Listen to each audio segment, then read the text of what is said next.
स्वागत है दोस्तों आपके अपने चैनल विशु टेक में। तो चलिए स्टार्ट करते हैं आज की वीडियो। और आज की बेसिकली वीडियो में हम लोग देखने वाले हैं what is the basic difference between compaction and consolidations.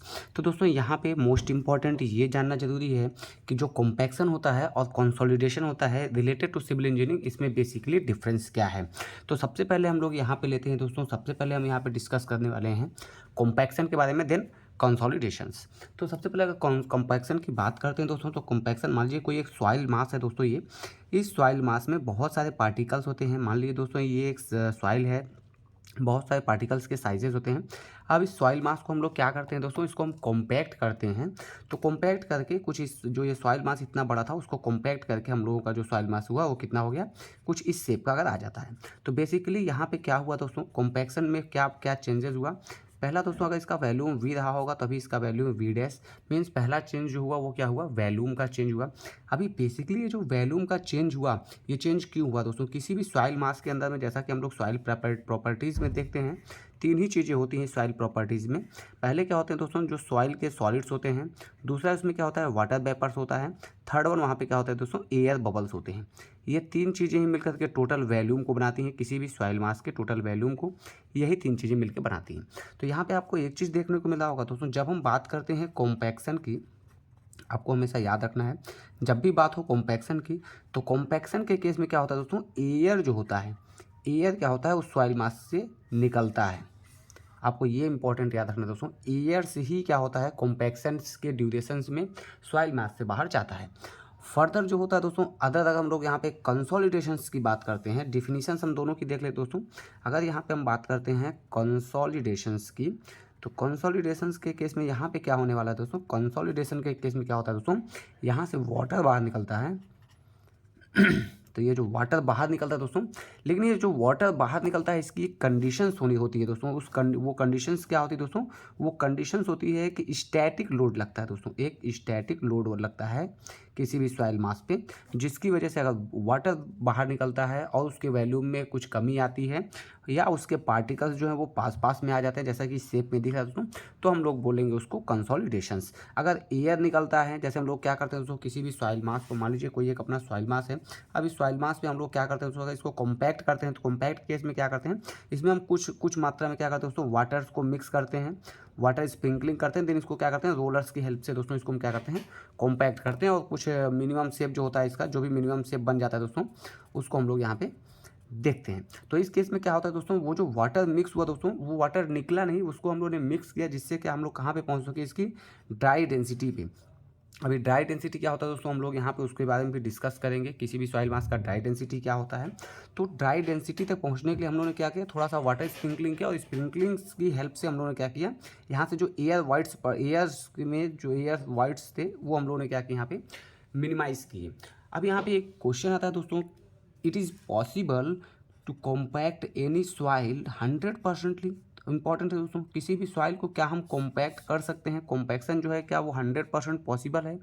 तो यहाँ पे एक मोस्ट इंपॉर्टेंट चीज़ याद रखनी है दोस्तों, कभी भी जब हम एग्जीक्यूशंस की बात करते हैं, ऑन फील्ड की बात करें दोस्तों, तो on field it is not possible, on field it is not possible to compact any soil 100%ली। बेसिकली दोस्तों यहाँ पे जो कॉम्पैक्शन के लिए जो दो टेस्ट होते हैं, Proctor and modified Proctor test, वो उस टेस्ट की हेल्प से अगर हम लोग लेबोरेटरी में कर रहे हैं तो एक चांसेस होते हैं सर कि हम क्या नाम है किसी भी सॉइल को कॉम्पैक्ट कर सकते हैं, कितना 100%। But on field it is not possible to compact any kind of soil 100%ली। सेकंड यहाँ पे हम बात करते हैं दोस्तों, ये तो हो गई डिफिनीशंस हो गई दोनों कॉम्पैक्शन एंड कंसोलिडेशंस की। अब यहाँ पे आता है फैक्टर्स अफेक्टिंग, कौन कौन से ऐसे फैक्टर्स हैं जो कि हमारे कॉम्पैक्शंस को इफेक्ट करते हैं। तो कॉम्पैक्शन जो फैक्टर अफेक्टिंग की हम लोग यहाँ पे बात करते हैं दोस्तों, तो जो सबसे पहला फैक्टर होता है वो होता है दोस्तों मॉइस्चर कंटेंट। वो जो सॉइल है उसमें कितना मॉइस्चर है। तो मॉइस्चर कंटेंट का मतलब दोस्तों वो जो सॉइल है उस सॉइल मास में कितना वाटर कंटेंट है, कितना वाटर कंटेंट है उस पर वो डिपेंड करता है कि वो सॉइल कितनी कॉम्पैक्ट होगी। सेकंड दोस्तों ये यहाँ पे आता है, सेकंड जो फैक्टिंग फैक्टर है वो कौन सा है, वो क्या है सॉइल का टाइप। वो सॉइल जो है दोस्तों वो कौन से टाइप की सॉइल है। अगर वो दोस्तों वेल ग्रेडेड सॉइल है यहाँ पे जैसा कि आपको पता है वेल ग्रेडेड अगर सॉइल है तो वेल ग्रेडेड सॉइल के केस में कॉम्पैक्शन अच्छा हो जाएगा दोस्तों, क्योंकि वेल ग्रेडेड सॉइल में क्या होता है दोस्तों, जो भी पार्टिकल्स होते हैं वो एक लिमिटेशंस में होते हैं, वो स्मॉल पार्टिकल्स हो और यहाँ पे जो सेकंड लेयर मीडियम हो या कोर्स हो, वो क्या होते हैं, वेल ग्रेडेड होते हैं, जिससे कि उसका कॉम्पैक्शन अच्छा होता है। थर्ड यहाँ पे जो आता है दोस्तों, थर्ड आता है वो आता है मेथड ऑफ कॉम्पैक्शन। हम लोग कॉम्पैक्शंस के लिए कौन सा मेथड अप्लाई कर रहे हैं, जैसे कि बहुत सारे रोलिंग मेथड्स हैं जिसको हम लोग अप्लाई करते हैं कॉम्पैक्शंस के लिए, तो उस पर भी ये कॉम्पैक्शंस के परसेंटेज हम लोगों के क्या है, डिपेंड करते हैं। फोर्थ यहाँ पे दोस्तों वो क्या है दोस्तों, सबसे इम्पॉर्टेंट है, वो है अमाउंट ऑफ एफर्ट।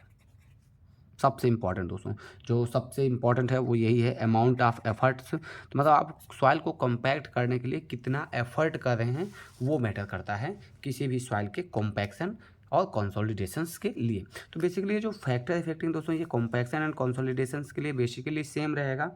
अब यहाँ पे दो टर्म और बच रही है दोस्तों आज की जो वीडियो हमारी उससे रिलेटेड, वो है, पहला है दोस्तों OMC, एंड सेकेंड है दोस्तों OCR।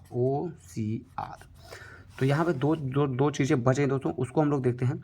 बेसिकली ये रिलेट करता है किससे दोस्तों, OMC is related to compaction and OCR is related to consolidation. अब यहाँ पे आता है OMC का मतलब होता है दोस्तों ऑप्टिमम, इसका फुल फॉर्म आप समझ लीजिए दोस्तों, ऑप्टिमम मॉइस्चर कंटेंट। और यहाँ कंसोलिडेशंस के केस में जो दोस्तों क्या होता है हम लोगों का OCR होता है।